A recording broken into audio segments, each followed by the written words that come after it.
my world, a lot of the coaching that I do as well, I run into a lot of people that are very successful. They've accomplished a lot, but they get what I call proud and plateaued.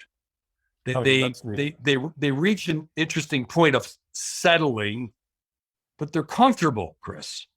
And I'm wondering when comfortable is okay versus losing. It's almost like you're letting the atrophy of your mind and your opportunities in your life come to a point to say, hey, I've achieved a lot. I got this much money in the bank.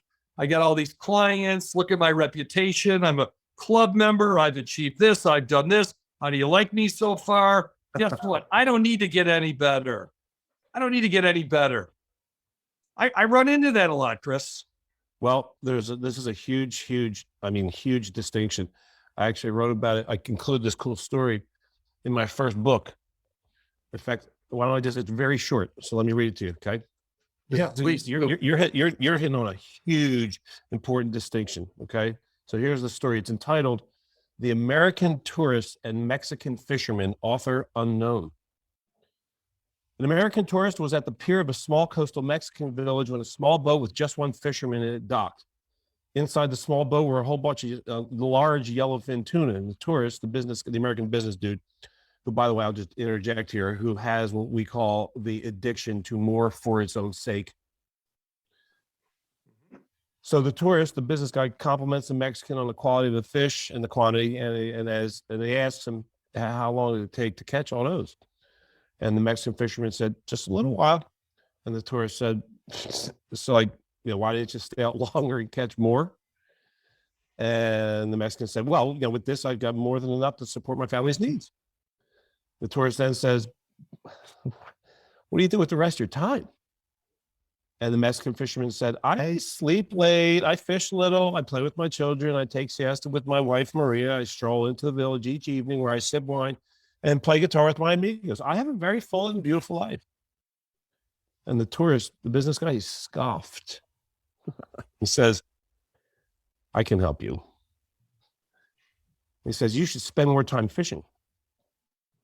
And with the proceeds, buy a bigger boat. And with the proceeds for the bigger boat, you can buy several boats. Eventually, you have your own damn fleet of fishing boats. Instead of selling your catch to a middleman, you would sell directly to the processor, eventually opening your own cannery. You control the product, processing, and distribution. You could leave this small coastal fishing village and move to Mexico City, then LA, and eventually New York, where you could run your ever-expanding enterprise. The Mexican fisherman is like, okay, so how long will all that take? Tourist says, 15, 20 years. And the Mexican guy, the fisherman says, okay, and then what? The tourist laughed and said, the best part, because when the time's right, you'd sell your company's stock to the public, become very rich. You'd make millions. Huh. Then what? Then you would retire, move to a small coastal fishing village where you would sleep late, fish a little, play with your kids, take siesta with your wife, stroll into the village in the evenings where you could sip wine and play guitar with your amigos. We got to be careful, man, you and me and you. We got to be careful that we're not feeding the addiction to more for its own sake. So there is a difference between complacency and comfort. Like my definition of success, brother, is having your life on your terms. Yeah. I don't give a damn how much money. Dude, I've coached so many miserable, rich people. I don't give a damn about your bank account. That don't mean jack to me. That is not an indicator of success. That is just a piece of a very big puzzle of success. Terms. What are your terms? Is your life on your terms? And if it isn't, then you're not successful. Are you settling? Don't use the excuse. There's real comfort. Like that Mexican fisherman, most successful person in the world. I designed my life to suit my terms. It's perfect. Exactly. Right? So created the blueprint, right? Yeah. And so, but somebody else is looking at it that it's not what you're capable of becoming, even though you become what you wanted to become.